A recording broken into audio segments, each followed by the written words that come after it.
has seen quite a bit of changes with new faces in the team, yourself included. So you've been a few weeks since you walked the ground. How has it been? What are some of the concerns that you heard from residents?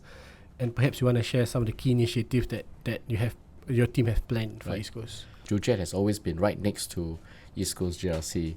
I've always been DPM's neighbour for a while, so in fact we share notes. We've been sharing notes even in the past, right? I think the coastline has always been somewhat of a attractive place for people to hang out recreationally. Makan is good there, and people spend their family time there. So really about enhancing it, not necessarily modernizing it, which I think people want to keep the East Coast as it is, but enhancing it with facilities and doing up some of the places.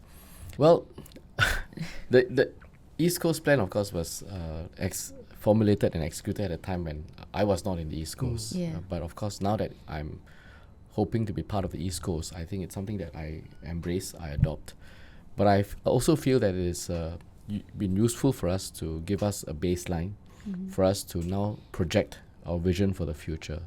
So the East Coast plan will be the baseline for us to build on, and in a couple of days, in the coming week, we will be setting out our vision for the East Coast, what we can do in terms of respecting the way our residents see the usage of common facilities. How do we match their aspirations, say on sustainability and conservation? How do we ensure that we protect spaces to worship in East Coast? How do we look at young aspirations through learning and education? And also how do we ensure that we maintain that special vibe about East Coast? Just now Has spoke about recreation at East Coast, but the other thing that East Coast is well known for, of course, is food. So we're hoping to look at a vision that encompasses all of these aspirations, these needs, and put it into a plan that builds on what East Coast Plan has done, but also now allows us to project forward our vision. In terms of top line concerns, I think it's still really about jobs, cost of living, the economy, and I think many of my residents, both in Joo Chiat and also into East Coast now, they run smaller businesses, they're SME owners, and I think they are concerned about longer term certainty and predictability in the business environment.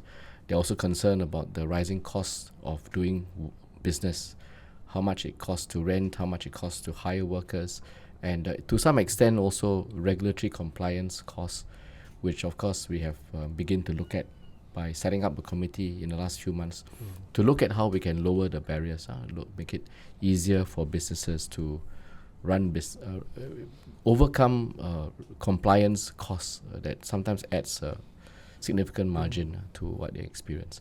So these are some of the top line concerns. As an East Coast resident myself, I mean, we do hear of cost of living issues. I mean, I don't think it's an East Coast thing only lah. I mean, all over Singapore and perhaps all over the world also, rising cost of living is an issue. But we talk about rising cost of living in almost every GE, I believe.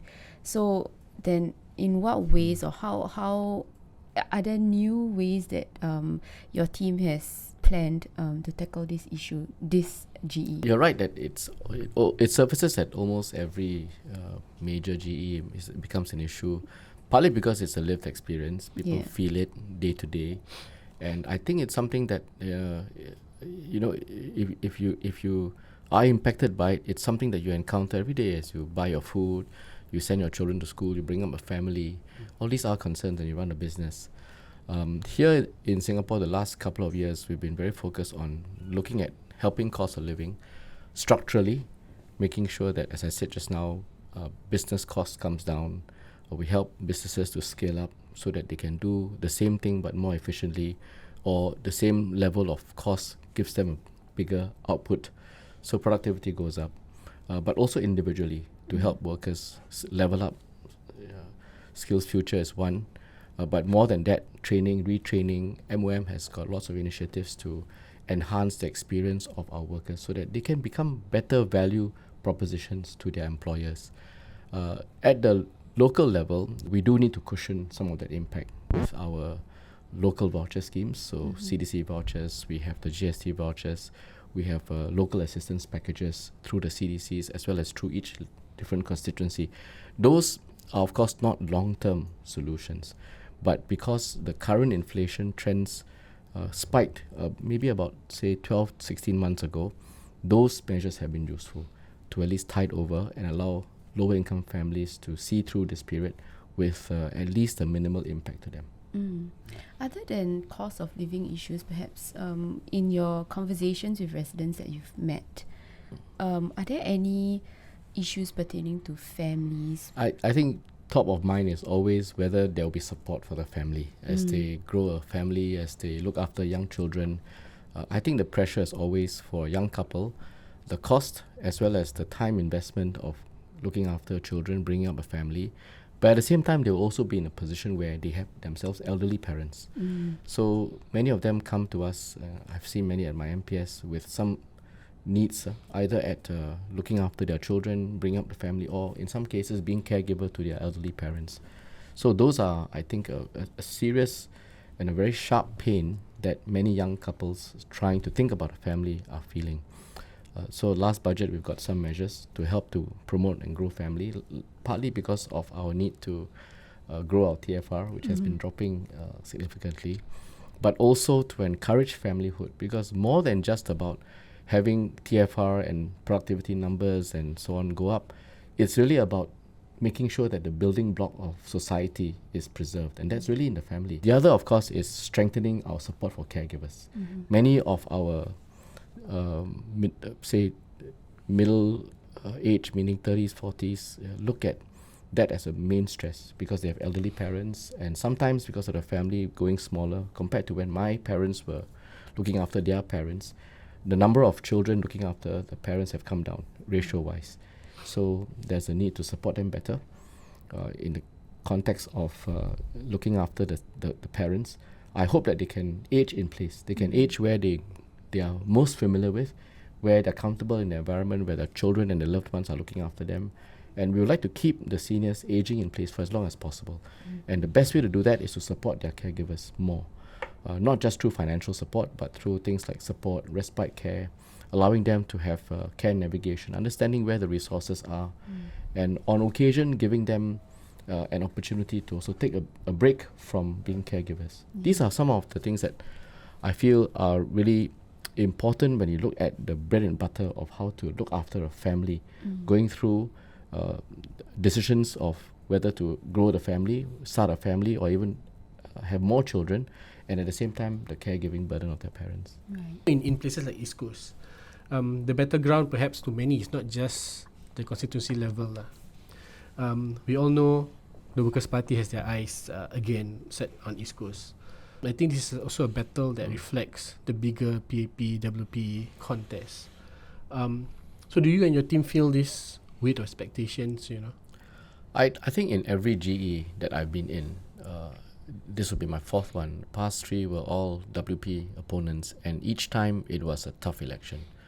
And in many ways, the WP has always given us a good fight at elections, and we take every election, every fight seriously, whether it's at East Coast or otherwise. You make the point that East Coast can be seen as a bigger representation of national contestation, but I think actually with each GE, the first and most important consideration is who will be my local representative that will look after me, that will enhance my home, that will grow my common spaces in my constituency, and also allow me to level up to reach my aspirations locally. And of course, that is to me the most important criteria. So every GE we are measured by, as the incumbent, how much you have done. How much you've done on the ground, how present you are, how much you have helped, and how many lives you have touched and changed positively, hopefully. And then beyond that, of course, there's always a national element to every election, because at the end of the day, the ruling party and the government of the day will be made up of a collection of all the seats. And do you pass muster? Do you pass 51%, 50%, 50.1%? And if you pass it, then you form the government. So of course that matters too, and therefore the quality of the party, the ability to lead nationally, the ability to decide on difficult issues affecting Singapore and Singaporeans, and the ability to look long term, not just one or two election cycles, but beyond that.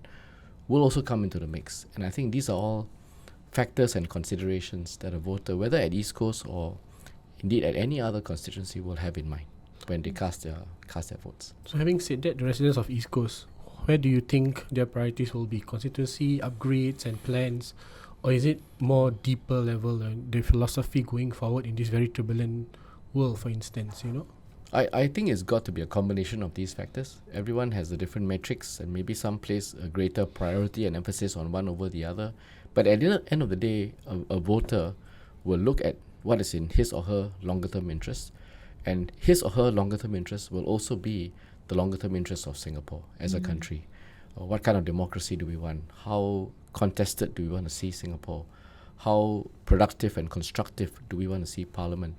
And what will Singapore be like for my children and beyond?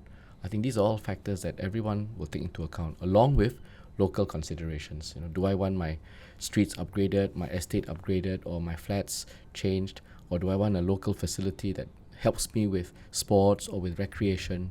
All of these are all factors that would be taken into account, and perhaps for each voter to a greater or lesser extent. Do you think East Coast will be some sort of battle of personalities? Especially we've been hearing chatter that Elo Pritam could or should come to East Coast. And if he does, then the fight will be, I'm sure, that much more intense. Yes, indeed. I mean, elections are about electing personalities to represent you in the constituency, and the quality of each individual, his or her background, what he brings to the table, how he connects with residents, how he's able to represent their views and collectively shape policy that will impact the residents. All of that come into the mix. So I really think the individuals will be an important consideration. But at the same time, every individual is also part of a larger party. And at the PAP, no individual is bigger than the party. So the collective strength of the party, the ability to mobilize, the ability to think longer term and plan longer term and execute in the longer term will also matter in this. So it's not irrelevant, but it's also a factor to be taken into account when we look at the broader metrics and the broader considerations for every voter. Are you worried if Pritam comes to East Coast? Well, it's not about worry or not worry. I think we will have to deal with whichever party, whichever team that party may choose to send to the East Coast. And the primary focus is on ensuring that we are able to deliver for our residents. We have a team that will be able to represent the East Coast residents well. We will have a team that will understand because they've been on the ground for some time. Myself, of course, at Joo Chiat coming into East Coast, but the other colleagues of mine at East Coast have been on the ground, have been working with our residents for many years. And I think that ability to connect will be quite critical. So whichever is the team that comes, whichever is the personalities that will be sent, of course we will pay attention to them, and I think they're not at all irrelevant. They're very relevant to our calculation. But the focus really has got to be what we can do for our residents. East Coast is a mature state that's going through rejuvenation. It is home to generations of Singaporeans, from pioneers to Merdeka generation who built Singapore together. So the aspiration for the future is real. Especially when you're seeing third gen, fourth gen families living together. If I'm not wrong, the coastline of East Coast, the reclamation actually predated independence. That's how long, how much history there is to that place. So I think in East Coast there is a lot of pride in being able to live there, achieve through each generations, and also aging in place. So these are the more important focus for the team, for our team coming into East Coast, to make sure that all these different generations have their aspirations met. And the way to do that really is to understand and to have this meaningful connection also across generations of leaders.